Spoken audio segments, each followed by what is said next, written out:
আজকের এই বর্ষা মুখর দিনে বন্ধুরা সুপ্রভাত, কেমন আছো?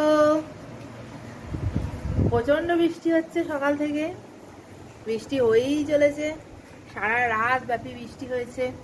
আমরা সব ঘরবন্দি হয়ে বসে আছি। ছেলের পড়া ছিল সকালবেলা, তাও যেতে পারেনি।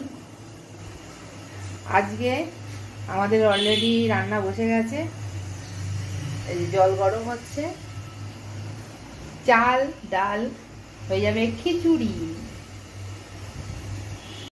এই যে সকালের জল খাবারে আজকে খাওয়া হচ্ছে ছাতু।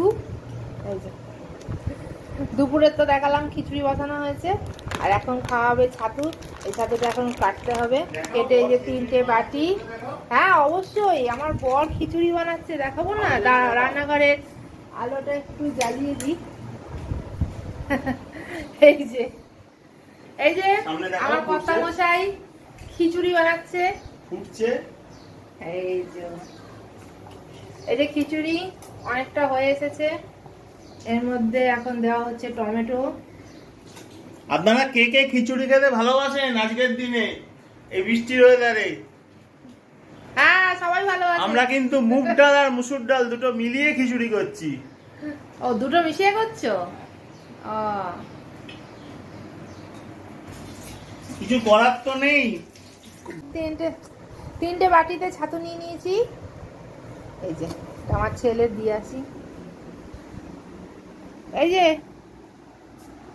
ছাতু খাও, আজকে একটু জল দিয়ে নাও। আমরা নুন চিনি এসব দিয়ে ছাতু খাই। খাও ছাতু খাও। এই যে আমার কর্তা মশাইয়ের জন্য।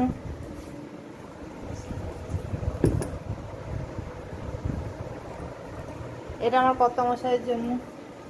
এই না ছাতু খাও। আর এইটা আমার।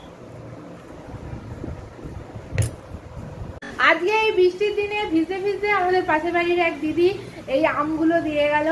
ওদের গাছের আম, গাছ থেকে পড়েছে, ঝড়েতে পড়ে গেছে, অনেক আম পড়েছে, সারা পাড়ায় দিয়ে বেড়াচ্ছে সবাইকে। আর বৃষ্টিতে পুরো ভিজে গেছে উনি, তাই বললাম ভেতরে এসে, বললো না তাড়াতাড়ি করে আমগুলো দিয়ে চলে গেল।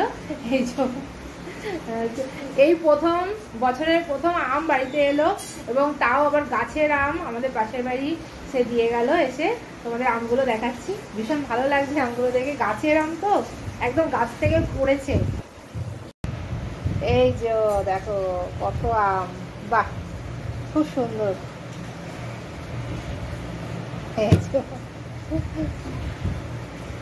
অনেক আম আছে, অনেকগুলো আম আছে। 4টে আম।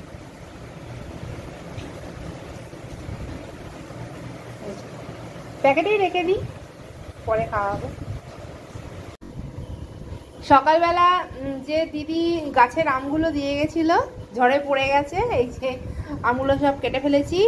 এবার আমরা এই আমগুলো খাবো। এই যে বিকেল হয়ে গেছে, এখন আম খাই। এরকম ঝড় জলের দিনে ছোটবেলার জীবনটাই অন্যরকম ছিল, খুবই মজার ছিল। এখনো মনে পড়লে ভীষণ ভালো লাগে। বৃষ্টির দিনে যেখানে জল দাঁড়িয়ে যেত, সেখানে মানে কাগজের নৌকো তৈরি করে ভাসানো, ভীষণ মজা ছিল। বৃষ্টিতে ভিজে ভিজে এপাড়া ওপাড়া ঘুরে ঘুরে দেখা কোথায় জল দাঁড়িয়েছে। এগুলো দল বেঁধে করতাম বন্ধুদের সাথে, খুব ভালো লাগতো। আর এখন তো জীবনটাই অন্যরকম, ঘরের ভেতর সারাদিন, বৃষ্টি মানেই ঘরের ভেতর বন্দি হয়ে থাকা, দরজা জানলা সব বন্ধ, দেখতেই পাচ্ছ। আর এখনকার বাচ্চাদের জীবনটাও ওই রকমই হয়ে গেছে। আজকে সকালে ওই ঝড়ে পড়া আম পাশের বাড়ির দিদি দিয়ে গেল, সেই থেকে মনে হচ্ছে ছোটবেলায় কি সুন্দর বৃষ্টি পড়লে, ঝড় হলে আমাদের বাড়িতে আম গাছ ছিল, আম কুড়োতে যেতাম ভিজে ভিজে, মাথায় গামছা দিয়ে। খুব ভালো লাগতো, খুব এনজয় করতাম দিনগুলো। ঠিক আছে, এখনকার যেরকম পরিস্থিতি সেভাবেই মানুষকে চলতে হবে। আশা করছি আমার ব্লগটা তোমাদের ভালো লেগেছে। আজকের মতন আসি, দেখা হবে আমার নেক্সট ভিডিওয়ে। বাই।